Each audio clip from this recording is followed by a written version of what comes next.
नमस्कार दोस्तों, आप सभी का स्वागत है हमारे YouTube channel BCS basic physics में। आज के इस वीडियो में हम बात करेंगे मुक्त पतन। मुक्त पतन होता क्या है और मुक्त पतन में हम गति के समीकरणों को देखने वाले हैं दोस्तों। सर्वप्रथम हम बात करेंगे मुक्त पतन। देखिए, पतन का मतलब है गिरना, मुक्त का मतलब है बिना किसी सहायता के स्वतंत्र रूप से गिरना। मुक्त का मतलब है दोस्तों स्वतंत्र और पतन का मतलब है गिरना। कि यदि कोई पिंड स्वतंत्रता पूर्वक गिर रहा है तो उसको हम मुक्त पतन कहेंगे। तो पिंड का स्वतंत्रता पूर्वक गिरना मुक्त पतन कहलाता है दोस्तों। फिर हम बात करेंगे कि जब स्वतंत्रता पूर्वक गिरता है तो वो कौन सी स्थिति आती है। देखिए दोस्तों, जब कोई पिंड आकाश में स्वतंत्रता पूर्वक गति कर रहा है तो उस स्थिति को हम मुक्त पतन कहते हैं। और आकाश में यदि कोई पिंड स्वतंत्रता पूर्वक गिर रहा है तो उस पर कुछ बल कार्य करते हैं, जैसे गुरुत्वाकर्षण बल, वायु का प्रतिरोधी बल।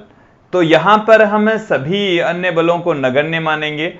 एक जो गुरुत्वीय बल है उसके साथ में पिंड की गति का यहां पर हम अध्ययन करेंगे।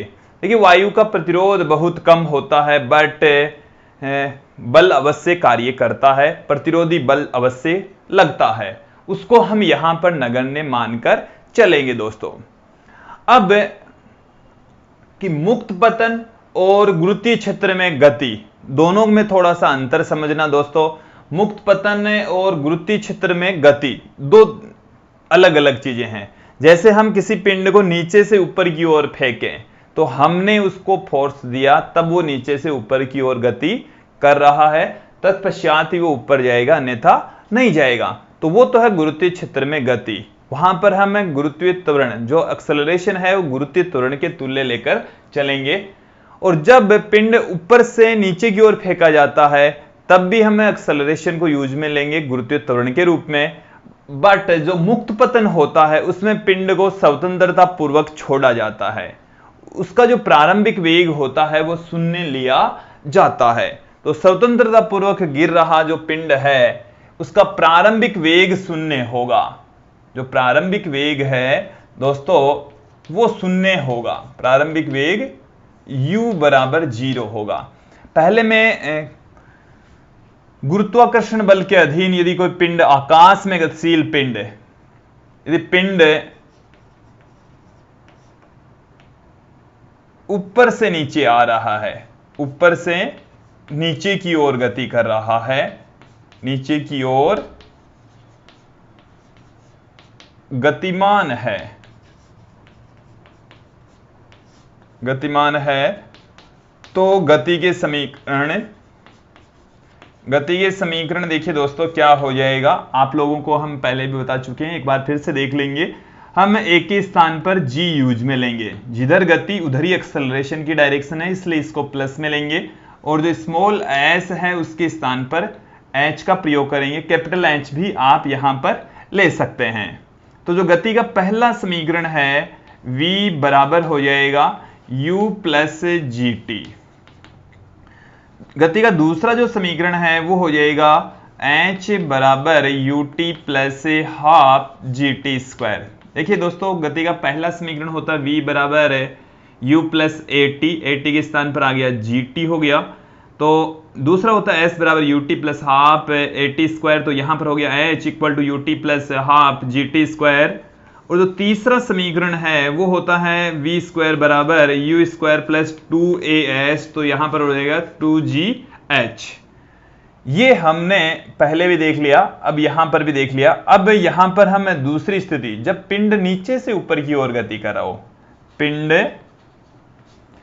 नीचे से ऊपर जा रहा हो, नीचे से ऊपर की ओर गतिमान हो, ऊपर की ओर गतिशील हो, तब जो गति के समीकरण है दोस्तों क्या हो जाएंगे, देखिए समझिए। पिंड जा रहा है ऊपर, गुरुत्वीय त्वरण लगता है नीचे, गुरुत्वीय त्वरण को g से लिखते हैं दोस्तों। इसकी डायरेक्शन सदैव पृथ्वी की ओर होती है। पिंड यहां पर नीचे से ऊपर जा रहा है, गुरुत्वीय त्वरण सदैव नीचे की ओर रहता है, इसलिए यहां पर नेगेटिव साइन लेंगे। और s बराबर h लेते ही हैं। तो जो गति का पहला समीकरण है v बराबर हो जाएगा u माइनस जी टी। दूसरा जो समीकरण है दोस्तों वो हो जाएगा h बराबर U T plus minus 1/2 G T square. और जो तीसरा समीकरण है v स्क्वायर बराबर यू स्क्वायर माइनस 2gh हो जाएगा दोस्तों। तो ये तो हमने आपको गति के समीकरण बताए जब वो किसी अन्य बल के अधीन गतिमान हुए हैं, दूसरे बल के थ्रू वो गतिमान हुए हैं, बट फिर वो गुरुत्वीय क्षेत्र में गति करते हैं तब। मतलब कि ये हुआ कि हमने गुरुत्वीय क्षेत्र में पिंडों को फेंका, उसके पश्चात जब वो गुरुत्वीय क्षेत्र में गति करते हैं तब ये वाली इक्वेशंस, ये वाली स्थितियां हम यूज में लेंगे। उस स्थिति में पिंड का प्रारंभिक वेग भी हो सकता है। यहां पर हम बात करेंगे मुक्त पतन क्या है। तो मुक्त पतन के अंदर, मुक्त पतन में पिंड को स्वतंत्रता पूर्वक छोड़ा जाता है, उसका प्रारंभिक वेग 0 होता है दोस्तों। पिंड सदैव ऊपर से नीचे की ओर गति करता है। पिंड सदैव दोस्तों ऊपर से नीचे की ओर ही गति करेगा। इस तरीके से हम, क्योंकि जब ऊपर से यहां से छोड़ेंगे स्वतंत्रता पूर्वक तो सदैव नीचे की ओर गति करता है पिंड। देखिए गुरुत्वीय बल के अधीन गति करता है, गुरुत्वीय बल के अधीन पिंड गति कर रहा है दोस्तों। तो गुरुत्वीय बल के अधीन गुरुत्वीय त्वरण यहां पर काम करेगा, और गुरुत्वीय जो त्वरण है उसको हम g से लिखते हैं, गुरुत्वीय त्वरण को g से लिखते हैं। और ये जो g है उसकी वैल्यू होती है 9.8 मीटर पर सेकेंड स्क्वायर, इसकी वैल्यू होती है दोस्तों। तो इस त्वरण के अधीन पिंड गति करता है। और जब इस स्थिति में कि जब u बराबर 0 हो और जो एक्सेलरेशन है g की वैल्यू 9.8 मीटर पर सेकेंड स्क्वायर हो, तब जो गतीय समीकरण है वो किस प्रकार से कन्वर्ट हो जाएंगे वो यहां पर हम देखेंगे दोस्तों। ये वाली जो गतीय समीकरण है जिसमें पिंड ऊपर से नीचे की ओर गतिमान है, उस स्थिति में ऊपर से नीचे की ओर गतिमान है, तब इस स्थिति वाली हम कंडीशंस ले सकते हैं। और ये जो गति के समीकरण है वो हमारे पास में क्या प्राप्त होंगे, तो गति के समीकरण, गति के समीकरण देखिए जो गति का पहला समीकरण है वो कन्वर्ट हो जाएगा v बराबर gt में, v बराबर gt। यहां से आप इसको g की वैल्यू भी फिक्स है 9.8 t हो जाएगी दोस्तों।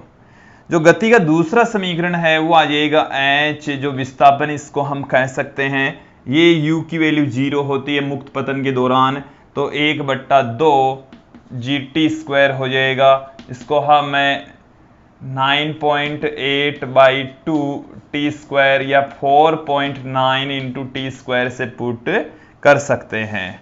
अब हम बात करेंगे गति के तीसरे समीकरण की। v स्क्वायर बराबर होता है u स्क्वायर प्लस 2gh। तो यहां पर जो u है उसकी वैल्यू 0 हो जाएगी, 2gh ही रह जाएगा दोस्तों। अब यहां से कुछ निष्कर्ष आपको और भी बताता हूं मैं। देखिए ये दोस्तों, हम जब गति का अध्ययन करते हैं तब जो निर्देश तंत्र यूज में लेते हैं, उस निर्देश तंत्र यूज में लेते समय यदि इधर की जो डायरेक्शन है, इधर जब कोई पिंड, इधर की जो एक्सिस है उसको हम लेते हैं धनात्मक और इधर वाली जो एक्सिस है उसको हम लेते हैं ऋणात्मक, तो उस कंडीशंस में ये जो वेग की वैल्यू है वो ऋणात्मक हो जाएगी। यदि हम इधर की वैल्यू को धनात्मक लें और गुरुत्वीय त्वरण यदि इधर होता है तब यहां पर गुरुत्वीय त्वरण की वैल्यू ऋणात्मक ली जाएगी। देखिए दोस्तों, वो निर्देश तंत्र हम किस तरीके से मानते हैं उस पर डिपेंड करता है। यदि हम निर्देश तंत्र में ये वाली जो एक्सिस है उसको धनात्मक लेकर चल रहे हैं, इसको यदि धनात्मक लेकर चलेंगे तो जो गुरुत्वीय त्वरण g है उसकी वैल्यू ऋणात्मक होगी। यहां पर माइनस में 9.8 t आएगा, यहां पर भी माइनस में आएगा, ये भी माइनस में हो जाएगा दोस्तों। इसको हम किस तरीके से पुट कर देंगे, जब g की वैल्यू यहां पर पुट की जाएगी 9.8 h, तो यहां पर आपके पास में आ जाएगा 19.6 h। तो दोस्तों निर्देश तंत्र की डायरेक्शन में जो एक्सिस है उसकी डायरेक्शन के ऊपर भी इनकी वैल्यू डिपेंड करेगी, केवल ऋणात्मक और धनात्मक का फर्क पड़ने वाला है।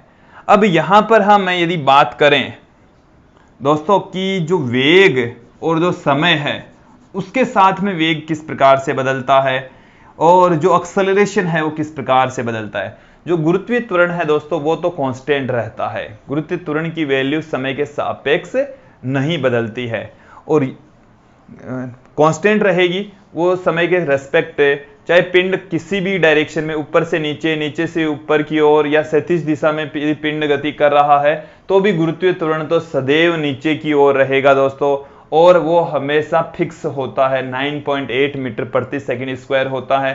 तभी हमने गति के ये जो समीकरण है वो तभी अप्लाई होंगे जब पिंड एक समान त्वरित गति कर रहा हो।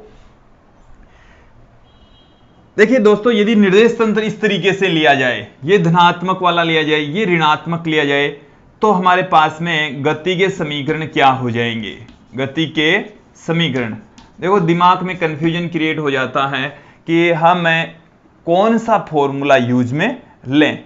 तो यदि हम सदिश का ध्यान रखते हुए यदि यूज में लेते हैं तो अब मैं जो फॉर्मूले बताऊंगा वो आपको यूज में लेना है, अन्यथा इन फॉर्मूलों से भी यदि हमारे पास में जैसे ये कहा जाए कि पिंड स्वतंत्रता पूर्वक गिर रहा है तो 5 सेकंड बाद में उसका वेग क्या होगा, तो यहाँ पर 5 सेकंड रखेंगे, यहाँ पर v की वैल्यू आ जाएगी।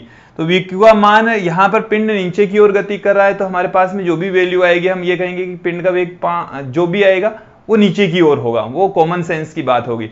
और बट यदि आप सीधा ही फॉर्मूलों से यदि ये देखना चाहें कि ऋणात्मक धनात्मक सीधा ही आना चाहिए तो उस कंडीशन में दोस्तों यहां पर जो g है वो सदैव नीचे की ओर रहेगा, g सदैव ऋणात्मक लिया जाएगा, g सदैव ऋणात्मक लिया जाएगा। उस कंडीशन में जो v की वैल्यू है वो हमारे पास में आ जाएगी माइनस में gt माइनस में 9.8t, और जो h है उसकी वैल्यू आ जाएगी माइनस में 1/2 जी टी स्क्वायर बराबर माइनस में 4.9 टी स्क्वायर। इसके अलावा v स्क्वायर बराबर आ जाएगा माइनस में 19.6 h। तो ये हमारे पास में फॉर्मूले निकलेंगे जब आप y एक्सिस को में ऊपर की ओर जो एक्सिस है उसको धनात्मक, नीचे की ओर जो एक्सिस है उसको ऋणात्मक लेते हैं तो, और जो g है उसकी डायरेक्शन नीचे की ओर होती है इसलिए इसको ऋणात्मक लिया। तत्पश्चात ये जो इक्वेशंस हैं वो इस तरीके से कन्वर्ट हो जाएगी दोस्तों। यहां से आप देखेंगे कि जो v और t है वो एक दूसरे के समानुपाती होते हैं। ये जो v की वैल्यू होगी दोस्तों वो सदैव ऋणात्मक रहेगी, v की वैल्यू है वो सदैव ऋणात्मक रहेगी क्योंकि जो v की डायरेक्शन होगी वो सदैव नीचे की ओर रहेगी, इसलिए इसकी वैल्यू सदैव नेगेटिव रहेगी। देखिए दोस्तों, यदि हम एक्सेलरेशन त्वरण और समय के बीच में ग्राफ खींचें, त्वरण समय ग्राफ, त्वरण और समय के मध्य ग्राफ यदि खींचें तो इधर तो ये वाली वैल्यू है 0, इसके ऊपर जो एक्सेलरेशन होता है वो धनात्मक, इसके नीचे जो एक्सेलरेशन होता है वो ऋणात्मक, और जो g है वो तो सदैव ऋणात्मक होगा और वो समय के रेस्पेक्ट उसकी वैल्यू नहीं बदलती है। ये हमारे पास में प्रतिच्छेद बिंदु है, मूल बिंदु है O, और ये हमारे पास में g की वैल्यू है और उसकी वैल्यू है 9.8 मीटर प्रति सेकंड स्क्वायर। आप लोगों को ये ग्राफ समझ में आ गया होगा। अब यदि हमें v और t में ग्राफ, मतलब वेग और समय के बीच में यदि आप ग्राफ खींचें तो यहां पर भी वेग भी आपको ऋणात्मक ही लेना पड़ेगा। जब हम पॉजिटिव नेगेटिव एक्सिस को हम ध्यान में रखते हुए गति के बारे में देखेंगे तो हालांकि v और जो t है वो एक दूसरे के समानुपाती होते हैं। जैसे जैसे समय बढ़ेगा जो वेग है उसकी वैल्यू बढ़ती चली जाएगी, ऋणात्मक दिशा में बढ़ रही है, जैसे जैसे पिंड नीचे आएगा उसकी वेलोसिटी बढ़ती चली जाएगी। दोस्तों, यदि हम बात करें कि जो विस्थापन है वो समय के सापेक्ष किस प्रकार से बदलता है, तो विस्थापन का मतलब यहां पर है ऊंचाई से, जो ऊंचाई है वो किस प्रकार से चेंज होती है, किस प्रकार से उसकी वैल्यू, हम यहां पर विस्थापन को लेकर ही चलेंगे दोस्तों। तो जो विस्थापन है वो भी ऋणात्मक डायरेक्शन में ही है, तो इस तरीके से चेंज होगा दोस्तों। y और t के बीच में यदि हम वक्र खींचे, इसको y ले लें, तो ये जैसे जैसे समय बढ़ेगा y की वैल्यू इस तरीके से ऋणात्मक दिशा में बढ़ेगी, ऋणात्मक डायरेक्शन में बढ़ेगी दोस्तों। तो पहले उसकी वैल्यू जब अधिकतम होती है तो पृथ्वी से उसकी जो डायरेक्शन ऋणात्मक दिशा में यदि बढ़ रही है, इसका मतलब वो कम हो रही है। तो ये ग्राफ आप लोगों को समझ में आए होंगे। हमने यहां पर आप लोगों को बताया कि जो कोई पिंड है वो गुरुत्वाकर्षण बल के अधीन यदि स्वतंत्रता पूर्वक गति करता है तो उसकी गति किस प्रकार की होगी। दोस्तों आप लोगों को ये वीडियो अच्छे से समझ में आया होगा। धन्यवाद दोस्तों।